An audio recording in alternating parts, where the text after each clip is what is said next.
Abra sua Bíblia em Eclesiastes, capítulo 8.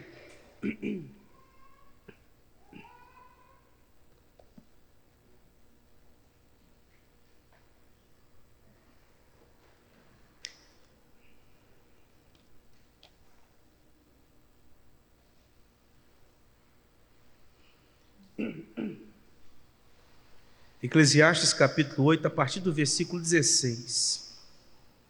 Eu farei a leitura até o capítulo 9, versículo 10.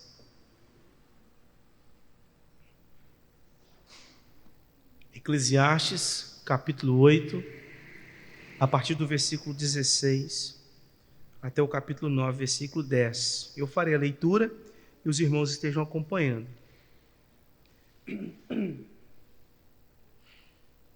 Aplicando-me a conhecer a sabedoria e a ver o trabalho que há sobre a terra, pois nem de dia nem de noite vê o homem sono nos seus olhos.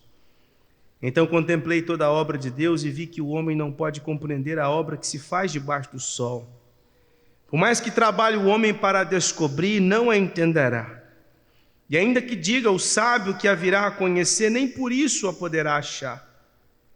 Deveras me apliquei a todas estas coisas para claramente entender tudo isto, que os justos e os sábios e os seus feitos estão nas mãos de Deus. E se é amor ou se é ódio que está à sua espera, não o sabe o homem. Tudo lhe está oculto no futuro. Tudo sucede igualmente a todos. O mesmo sucede ao justo e ao perverso, ao bom, ao puro e ao impuro. Tanto ao que sacrifica como ao que não sacrifica, ao bom como ao pecador, ao que jura como ao que teme o juramento. Este é o mal que há em tudo quanto se faz debaixo do sol. A todos sucede o mesmo. Também o coração dos homens está cheio de maldade, nele há desvarios enquanto vivem, depois rumo aos mortos. Para aquele que está entre os vivos há esperança, porque mais vale um cão vivo do que um leão morto. Porque os vivos sabem que hão de morrer, mas os mortos não sabem coisa nenhuma, nem tampouco terão eles recompensa, porque a sua memória jaz no esquecimento. Amor, ódio e inveja para eles já pereceram. Para sempre não têm eles parte em coisa alguma do que se faz debaixo do sol. Vai, pois, come com alegria o teu pão e bebe gostosamente o teu vinho, pois Deus já de antemão se agrada das tuas obras. Em todo tempo sejam alvas as tuas vestes e jamais falte o óleo sobre a tua cabeça. Goza a vida com a mulher que amas todos os dias de tua vida fugaz, os quais Deus te deu debaixo do sol, porque esta é a tua porção nesta vida pelo trabalho com que te afadigaste debaixo do sol. Tudo quanto te vier à mão para fazer, faz-o conforme as tuas forças, porque no além para onde tu vais, não há obra, nem projetos, nem conhecimento, nem sabedoria alguma.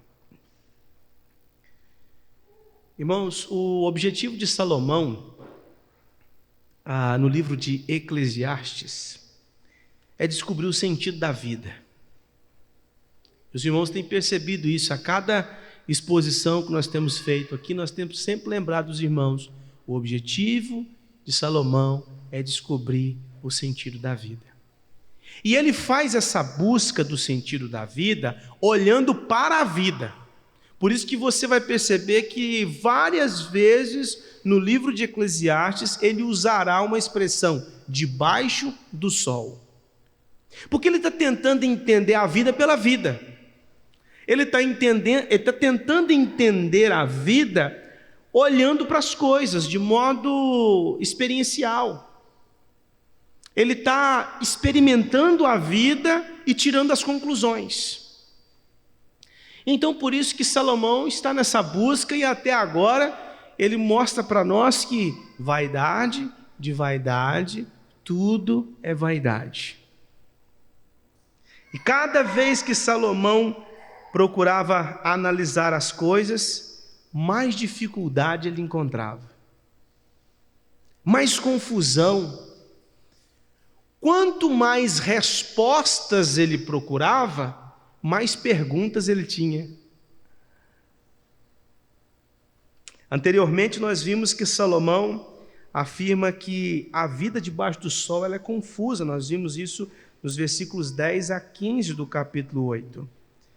Ele mostrou para nós que há injustiças por todos os lados e até mesmo naqueles lugares que são responsáveis por julgar, a parcialidade.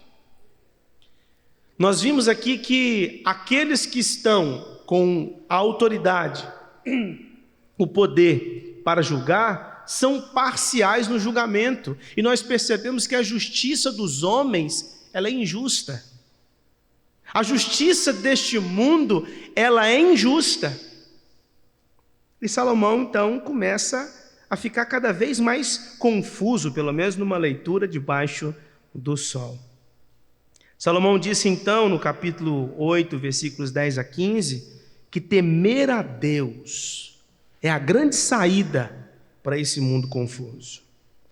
E agora, nesse parágrafo que nós acabamos de ler, do versículo 16 até o capítulo 9, versículo 10, nós vemos que Salomão traz aqui algumas afirmações.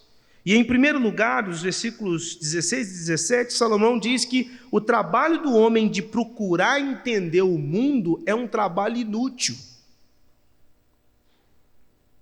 Depois, no capítulo 9, dos versículos 1 a 3, Salomão mostra para nós as consequências do pecado, e essas consequências elas são universais, todos os homens sofrem. E a morte vem para todos. A morte não faz acepção de pessoas. Depois, nos versículos 4 até o versículo 6, Salomão diz que os vivos eles têm vantagem em relação aos mortos. E depois, dos versículos 7 a 10, Salomão diz que o homem tem que aprender a aproveitar as coisas deste mundo. O propósito, irmãos, de Salomão neste parágrafo, nesse texto que nós lemos, é ensinar todos os seus leitores, os leitores do passado, os leitores de hoje e os leitores de amanhã, que nós precisamos enxergar esse mundo com uma outra perspectiva, que tentar entender o mundo pelo mundo é inútil. Tentar entender a criação e como as coisas funcionam pela própria criação é inútil. Nós precisamos de uma nova perspectiva. Salomão está nos ensinando que nós jamais encontraremos satisfação nas coisas criadas. Essa satisfação, ou o que muitos teólogos dizem, esse buraco, esse espaço vazio que o homem tem no seu peito, só pode ser preenchido por outra coisa que não está aqui nesse mundo, que está além desse mundo, que está num outro plano. Então ele nos ensina que nós precisamos olhar esse mundo com os outros olhos, mas mesmo que esse mundo seja todo confuso, injusto, barulhento, confuso, problemático, cheio de violência, de criminalidade, de maldade, de corrupção, é possível ainda aproveitar a vida. É possível aproveitar a vida nesse mundo confuso.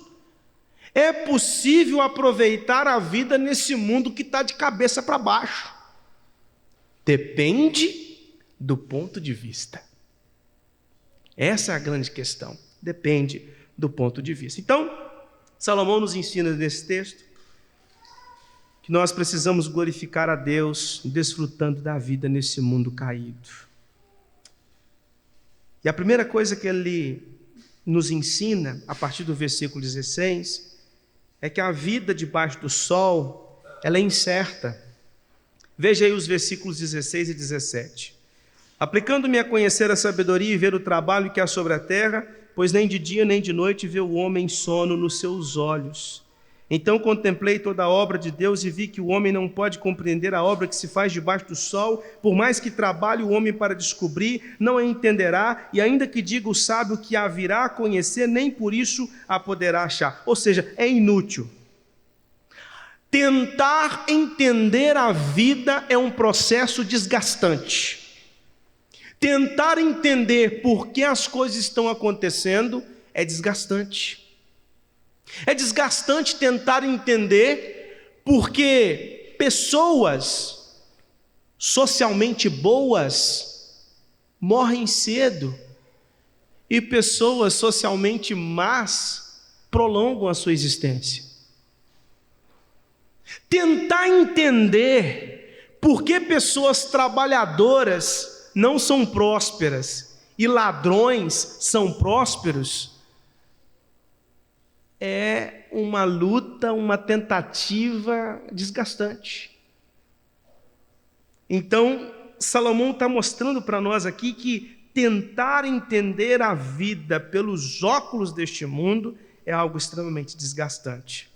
E ele fala tanto desse desgaste do homem, que no versículo 16 ele fala que o homem ele tem tanto interesse de entender as coisas que ele perde o sono. E geralmente é isso que acontece comigo e com você. Quando você deita para dormir e começa a perguntar, por que está acontecendo isso? Por que as coisas não aconteceram de um outro jeito? O que eu vou fazer amanhã? O que eu vou deixar de fazer? Por que não foi assim? Por que tem que ser assado? E etc. E você começa com aquela série de questionamentos, tentando entender, e aquilo vai dando meia-noite, vai dando 1h da manhã, vai dando 2 horas, vai dando 3 horas, e daqui a pouco você pega no sono na hora de acordar. E Salomão está dizendo, é tão desgastante tentar entender a vida que o homem perde até mesmo o seu sono. Só que Salomão está nos ensinando com isso, irmãos, conforme nós lemos aqui na liturgia, Romanos capítulo 11, que nós precisamos compreender a nossa limitação. Nós não conseguimos entender todas as coisas. Você se lembra de Jó?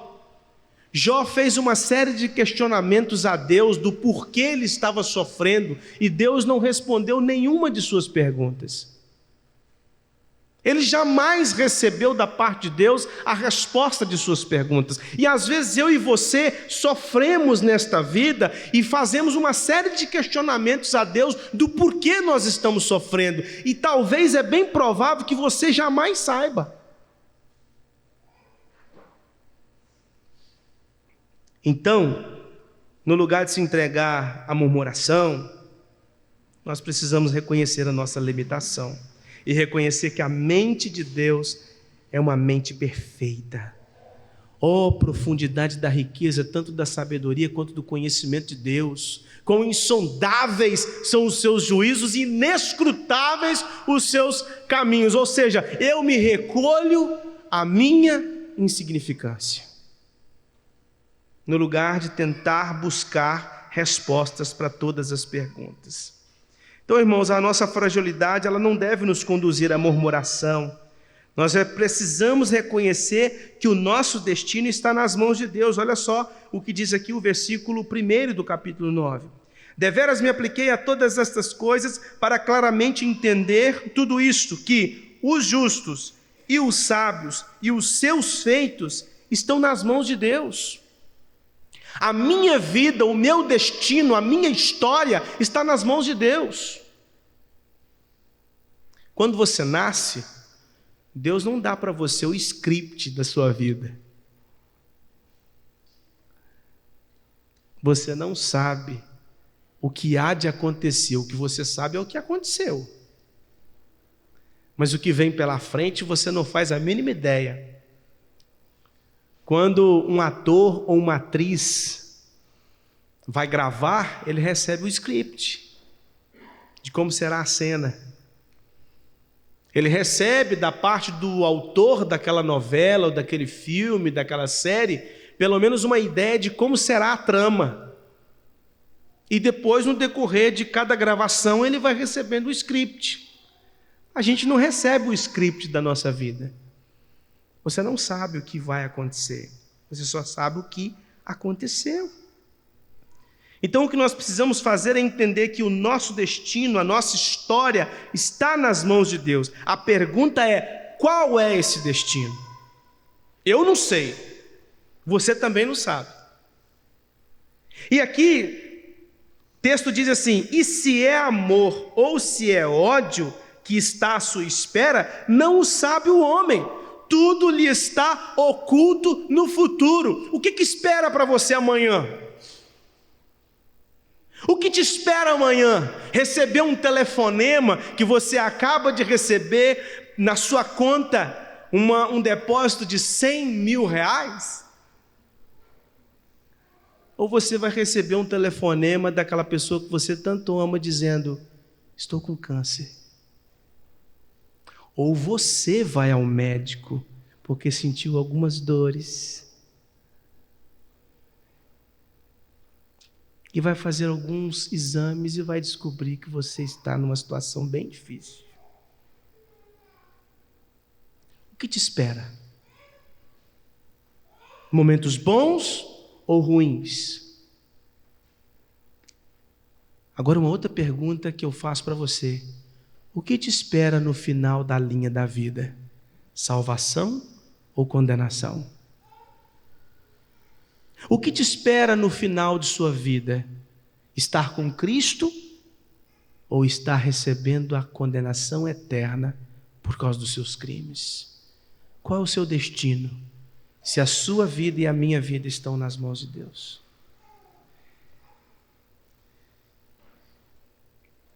A partir do versículo 2, Salomão diz algo intrigante.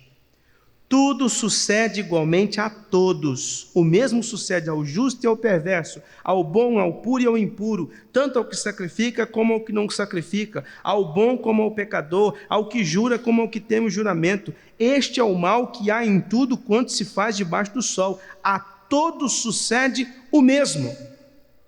Salomão está dizendo o seguinte: desemprego bate na porta do salvo e do não salvo. Enfermidade bate na porta do crente e do descrente. Injustiça bate na porta do filho de Deus e do filho do diabo.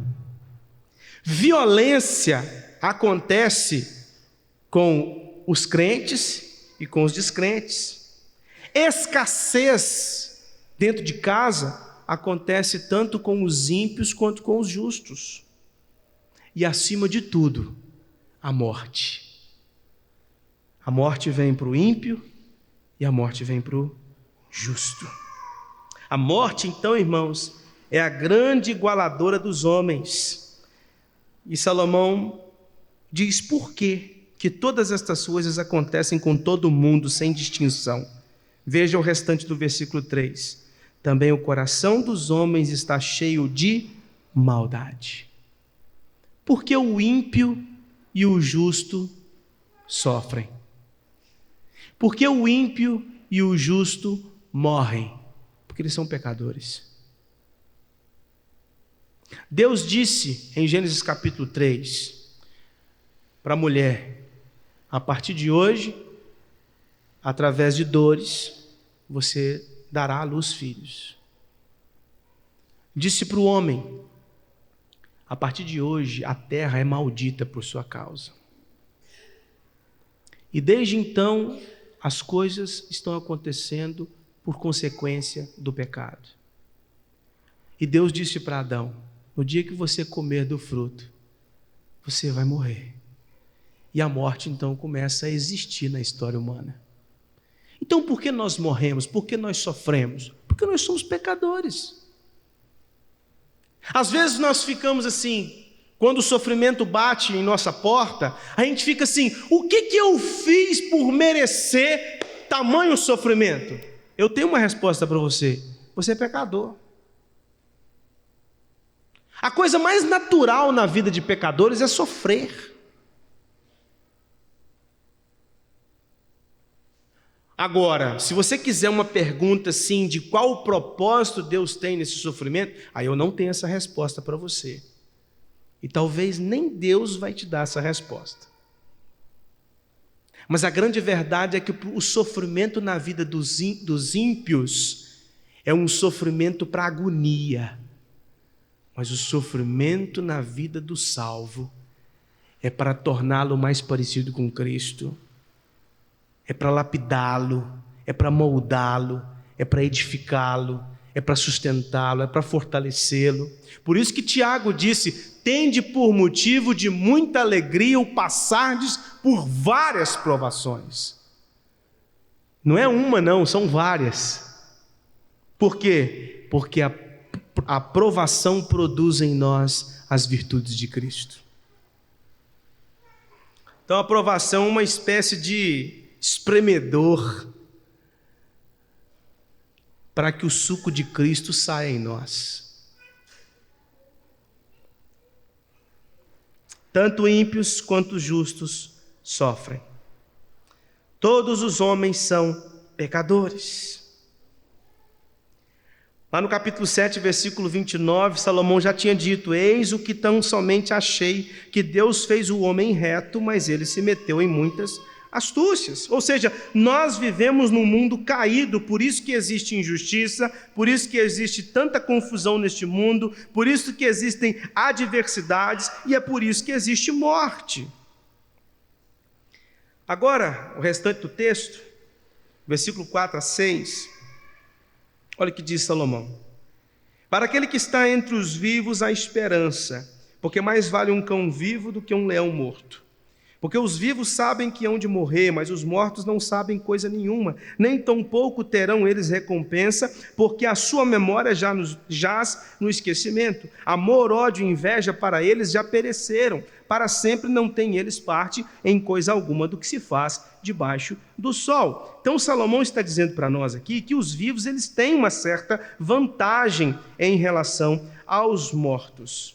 Mas aqui Salomão não está se referindo levando em consideração a vida pós-morte.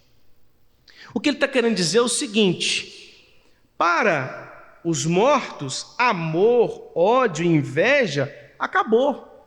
Ou seja, para os mortos não existe mais esse negócio de dias felizes e dias tristes. Ele está pensando só numa mentalidade materialista, ele não está levando em consideração aqui vida pós-morte, ele não está pensando nessas coisas aqui agora. Ele só está olhando para a vida com os óculos dela mesma e dizendo: não, quem partiu pelo menos parou de sofrer. Não é isso que eu e você falamos? Quando uma pessoa está acamada, sofrendo ali, e aí ela morre, aí você fala assim: pelo menos agora não está sofrendo mais. É isso que Salomão está falando. Ele não está levando em consideração aqui se partiu para estar com Deus ou sem Deus, não é isso. Ele só está mostrando a vida aqui, ó. Saiu desse cenário, parou o sofrimento. Saiu desse cenário também, parou de ficar celebrando festa de aniversário. Saiu desse cenário, ele não tem mais inveja de ninguém, porque ele nem está aqui, e ninguém mais tem inveja dele, porque ele também não está aqui. Então, ou seja, esse plano aqui acabou para ele. E aí Salomão lança a mão de um provérbio que é bem interessante. No versículo 4, porque mais vale um cão vivo do que um leão morto. Essa é um provérbio que ele está usando aqui para dizer o seguinte: mais vale um cão, ou seja, um animal imundo, porque o cão naquela época aqui não é esses cachorrinhos bonitinhos que o pessoal hoje tem em casa, não. Sabe, esses cachorrinhos que é mais limpo que a gente, entendeu? Não, ele está pensando nos cães da época. Inclusive, eu não sei se você lembra, mas quando Jezabel caiu daquela torre, ela foi comida por cães. Então, os cães naquela época, eles eram selvagens, eles eram sujos. Né? Ele não está pensando aqui num poodle ou alguma coisa do tipo, sabe? Ele está pensando em cão daquele período, cão, um animal sujo e selvagem. Então, ele está dizendo assim, mais vale um cão, que é um animal sujo, imundo, né, entre os animais, vivo, do que um leão, que é um predador por excelência, morto. Então, ele está lançando mão desse provérbio para dizer o seguinte: mais vale aquele que está vivo do que aquele que está morto, independentemente de quem seja, se é rico, se é pobre, se é branco, se é negro, não importa, porque para o vivo ainda há esperança. Para aquele que está vivo ainda há esperança. Sabe por quê? A morte, ela traz consigo ignorância. Mas quando a pessoa está viva, ainda tem possibilidades dela entender o sentido da vida. Aquele que ainda está vivo entre nós tem a oportunidade de ouvir sobre o sentido da vida. E a palavra que eu preciso trazer para você diante disso é o seguinte: dê graças a Deus, porque você está vivo aqui agora e pode ouvir que o sentido da vida não são coisas, nem são pessoas, mas é uma pessoa, Cristo. Se você não tiver Cristo, você não encontrou o sentido da vida. Se Cristo não é o Senhor e o Salvador da sua vida, você ainda não encontrou o sentido da vida. E você vai procurar esse sentido da vida em coisas e pessoas. Você vai tentar alimentar o seu coração com coisas ou pessoas. Você vai só se sentir satisfeito quando a sua vida estiver assim ou assado. Mas quando você tem Cristo, não importam as circunstâncias. Você tem tudo aquilo que você precisa para viver nesse mundo. Então, o que eu tenho para te dizer é o seguinte: louvado seja Deus porque você está vivo aqui agora. E você pôde ouvir isso. Agora, se você partiu sem Cristo, não vá dizer para Deus que você não ouviu qual é o sentido da vida. Porque Deus no tribunal, Cristo no tribunal vai dizer assim: olha, tinha um rapazinho que eu inventei de chamar ele para ser pastor, que no dia 31 de agosto de 2025, num sermão na Igreja Presbiteriana de Paú, disse para você que o sentido da vida é o meu filho, mas você procurou o sentido da vida na bebida, no dinheiro, no sexo, na política, nas coisas deste mundo. Você foi idólatra e você não ouviu a mensagem de que o sentido da vida é Cristo. Esse mundo, irmãos, produz muita frustração, ignorância, confusão, guerra, e somente em Cristo a gente encontra paz. Você precisa olhar para a cruz. No meio desse mar revolto, você precisa olhar para a cruz. Porque só a cruz vai te aprumar, só a cruz vai te manter de pé, só a cruz vai te dar forças, só a cruz vai te ensinar, só a cruz vai satisfazer o seu coração, só a cruz vai enxugar as suas lágrimas, só na cruz você vai encontrar o sentido da vida. Olha o que disse João, em Apocalipse capítulo 14, versículo 13: bem-aventurados os mortos, que desde agora morrem no Senhor.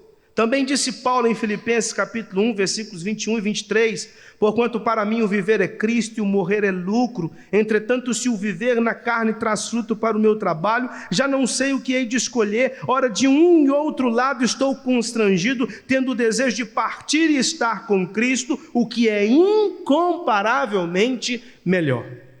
Para muitos, a morte é uma destruidora de sonhos. Para nós cristãos, a morte é estar com Cristo.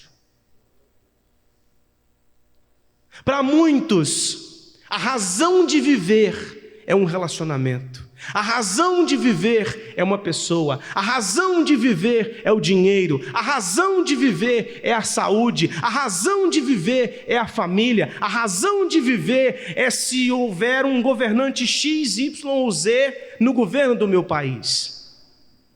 Mas para cristãos, a razão de viver é Cristo. Com saúde ou sem saúde? Com dinheiro ou sem dinheiro? É Cristo. Maior é o que está em nós do que o que está no mundo.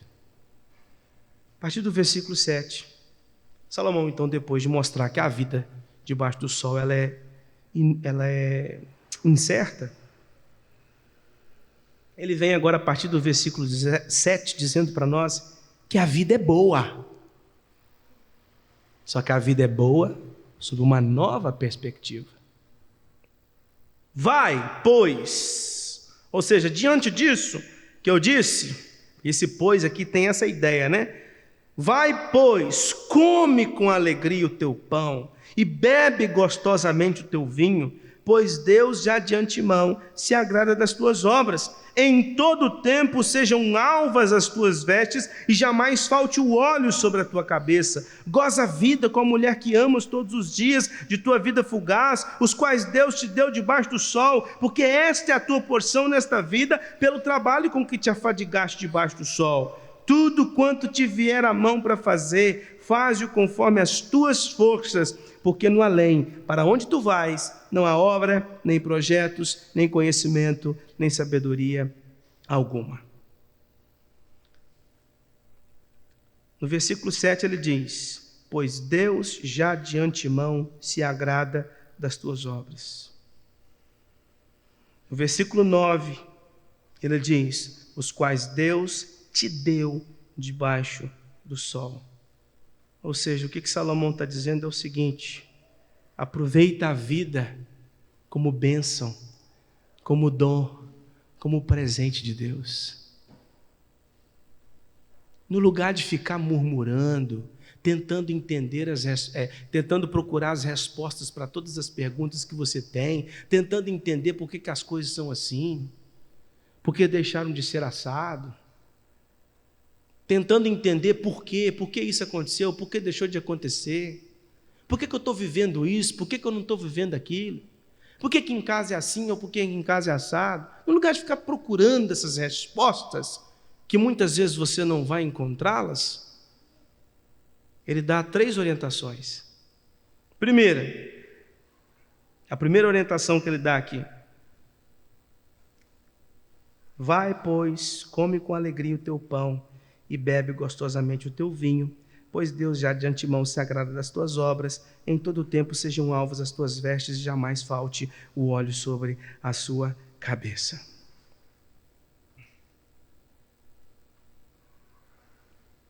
Primeira coisa que eu preciso te dizer, antes de entrar na explicação do texto, é o que o texto não está dizendo.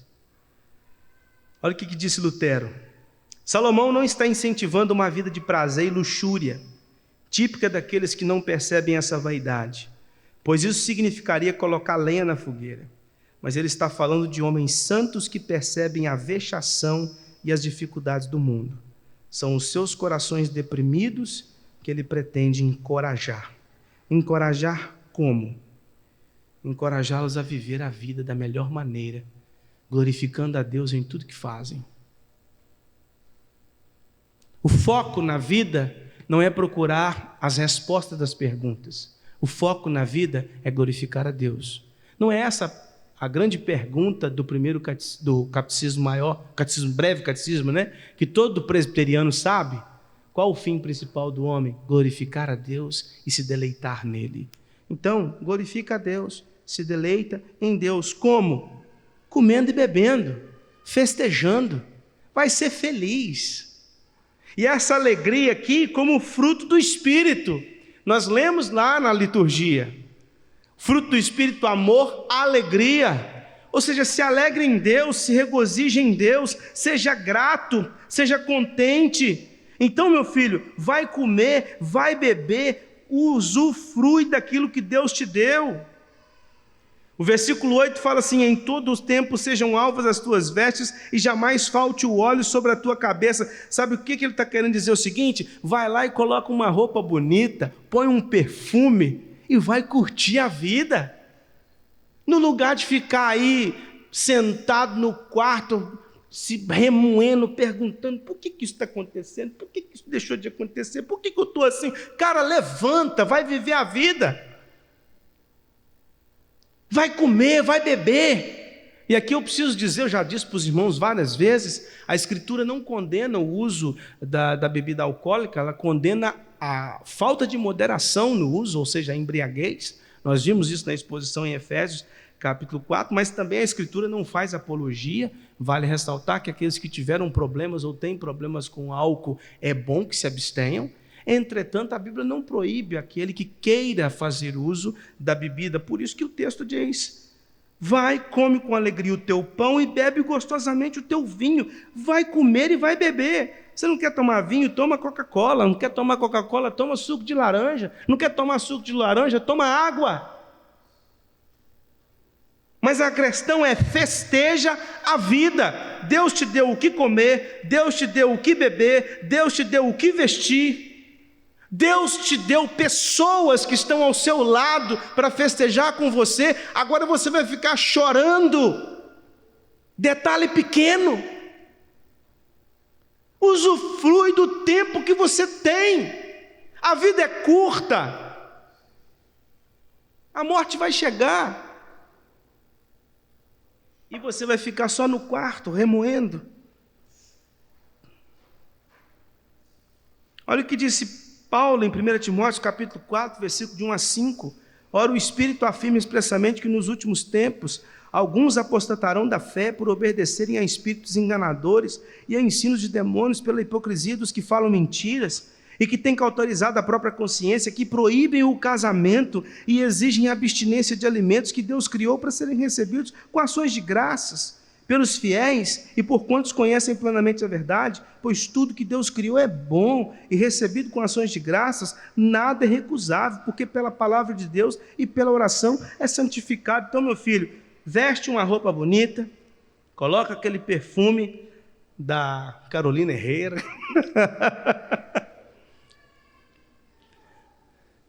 vai comer e vai beber. A segunda instrução, versículo 9. Goza a vida com a mulher que amas, todos os dias de tua vida fugaz, os quais Deus te deu debaixo do sol, porque esta é a tua porção nesta vida, pelo trabalho com que te afadigaste debaixo do sol. Salomão, depois de falar sobre usufruir do prazer, da alegria, com comida, bebida, ele agora diz: aproveita o casamento. Aproveita do casamento.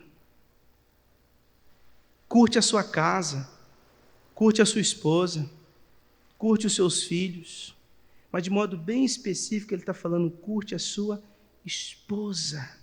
Aproveite o tempo ao lado do seu marido e da sua esposa. Invista tempo de qualidade, romantismo, diálogo e sexo. Sexo fora do casamento é pecado, mas sexo dentro do casamento é bênção. Aqui Salomão está instruindo o leitor para fugir de duas coisas: adultério e poligamia. Eu gostaria que você marcasse a sua Bíblia e fosse para Provérbios capítulo 5.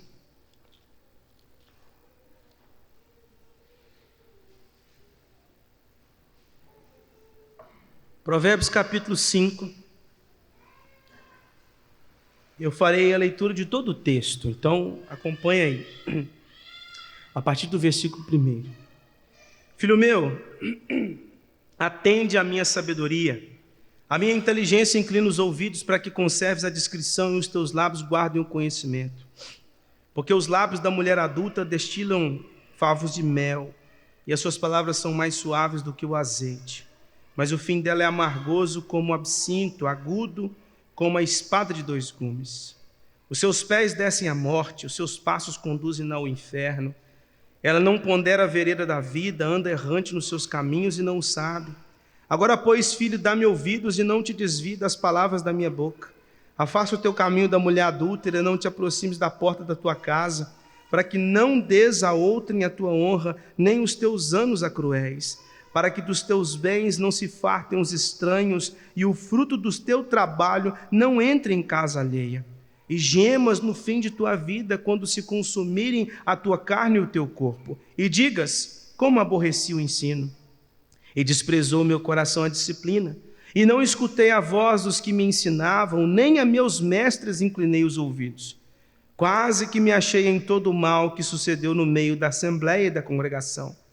Bebe a água da tua própria cisterna e das correntes do teu poço. Derrama-se-iam por fora as tuas fontes, e pelas praças os ribeiros de águas. Sejam para ti somente, não para os estranhos contigo. Seja bendito o teu manancial, e alegra-te com a mulher da tua mocidade. Corça de amores e gazela graciosa, sacia em ti os seus seios em todo o tempo, e embriaga-te sempre com as suas carícias. Porque, filho meu, andarias cego pela estranha, e abraçarias o peito de outra? Porque os caminhos do homem estão perante os olhos do Senhor, e ele considera todas as suas veredas. Quanto ao perverso, as suas iniquidades o prenderão, e com as cordas do seu pecado será detido. Ele morrerá pela falta de disciplina, e pela sua muita loucura, perdido, cambaleia. Então, Salomão, com essa palavra, goza a vida com a mulher que amas, ele está dizendo, não procura fora de casa, dentro de casa.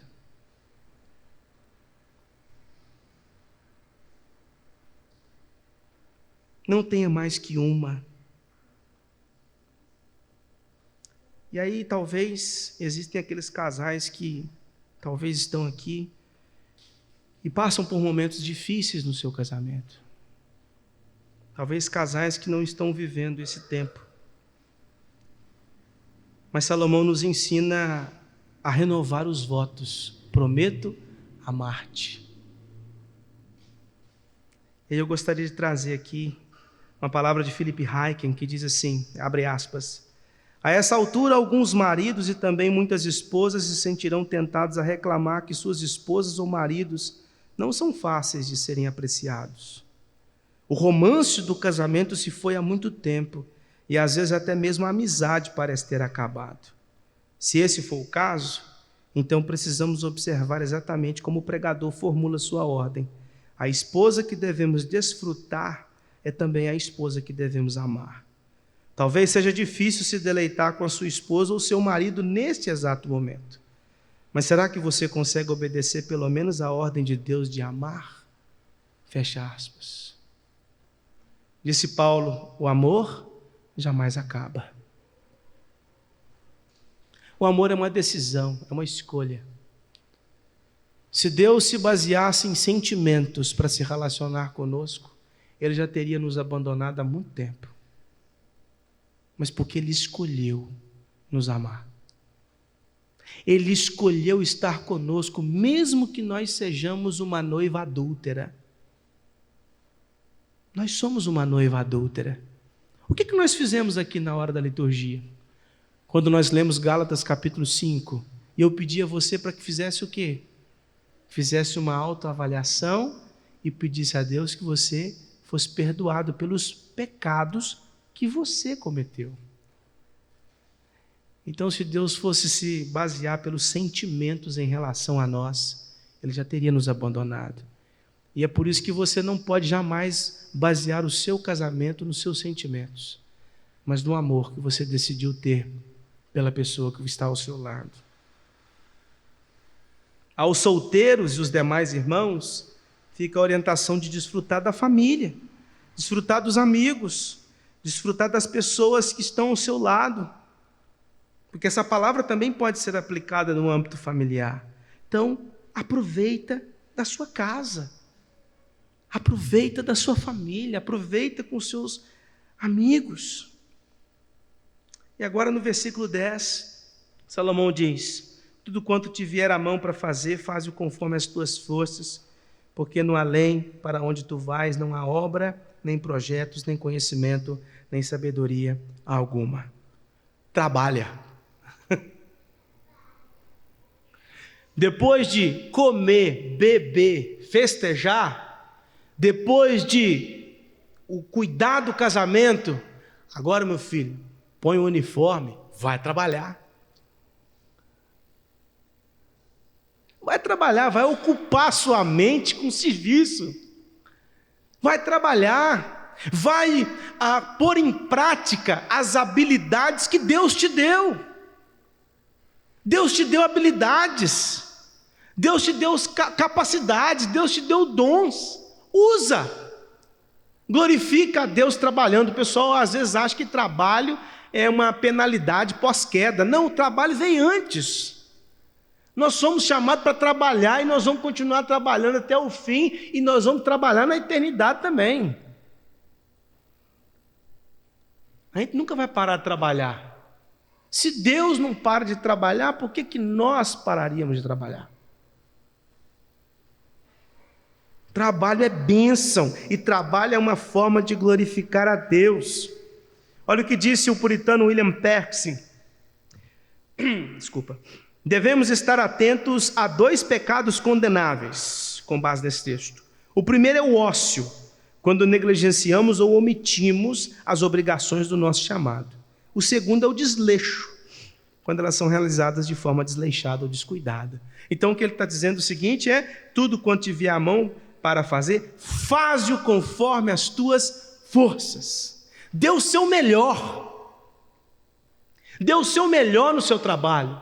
Seja o melhor funcionário da sua empresa. Seja o melhor funcionário onde você trabalha. Dê o melhor de si mesmo.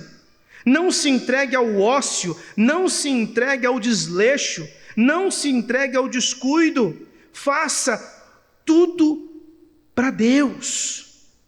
Sirva a Deus no seu trabalho. Não sirva em primeiro lugar o seu patrão, o seu encarregado, o seu gerente. Sirva a Deus. Sirva ao Senhor. Então, irmãos, Salomão, com base nesse texto, ele não está ensinando para nós vida de luxúria, de imoralidade, de alcoolismo, de sensualidade, de idolatria, de ganância. Ele não está ensinando nada disso, não. Porque às vezes o pessoal fala assim: então ele está ensinando a gente a ser ganancioso. Não. É usar todas as coisas para a glória de Deus. É olhar para a comida, para a bebida, para as vestes como uma forma de glorificar a Deus. É olhar para o casamento como uma forma de glorificar a Deus. É olhar para o trabalho como uma forma de glorificar a Deus. Olha o que diz Tim Keller, abre aspas: pecado não é só fazer coisas ruins, mas fazer das coisas boas as coisas fundamentais.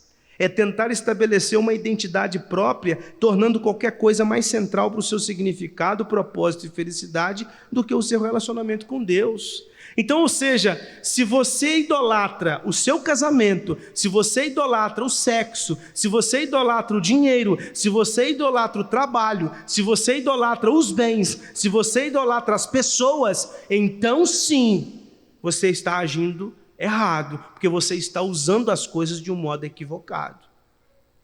Todas essas coisas devem ser usadas para a glória de Deus, seja comida, seja bebida, seja o sexo, seja o trabalho. Nada disso foi criado como um fim em si mesmo, mas foi criado para a glória de Deus. E agora, quanto à parte final do texto, mais uma vez eu preciso dizer para você que aqui ele não está se referindo à vida pós-morte. Ele não está pensando, ele não está fazendo um discurso quanto à vida pós-morte, porque ele fala assim: porque no além para onde tu vais não há obra, nem projetos, nem conhecimento, nem sabedoria alguma. Ou seja, o que ele está dizendo aqui é que quando nós morremos, a gente não vai mais exercer as mesmas funções de agora. É só isso que ele está falando. Ele não está pensando aqui no que nós chamamos na teologia de estado intermediário, como é que vai ser lá. Aí o pessoal pega esse texto e fala: tá vendo? Lá a gente não vai trabalhar, lá não tem projeto, lá não tem nem conhecimento. Ué, que negócio é esse? Não, ele está levando em consideração uma percepção da morte, olhando do ponto de vista debaixo do sol. Se você conversar, por exemplo, com um materialista, com um ateu, ele vai dizer o seguinte: morreu, acabou. O que você deixa é um legado para as pessoas que aqui ficam. Então ele está pensando, entre aspas, como um ateu. Ou seja, acabou, morreu, acabou. Não tem mais projeto, não tem mais obra, não tem mais nada. É só isso que ele está se referindo aqui. Caminhando para a nossa conclusão, tem uma música que é interpretada pela banda Titãs, que chama Epitáfio. E epitáfio é uma frase que a gente escreve em túmulos, né? É isso que significa epitáfio. Você escreve em túmulos. E tem uma parte dessa música que ele fala assim: devia ter complicado menos, trabalhado menos, ter visto o sol se pôr. Devia ter me importado menos com problemas pequenos, ter morrido de amor. É claro que o desfecho da música não é um desfecho redentivo. Entretanto, essa música, ela mostra muito bem a perspectiva de baixo do sol, ou seja, eu podia ter vivido uma vida menos complicada.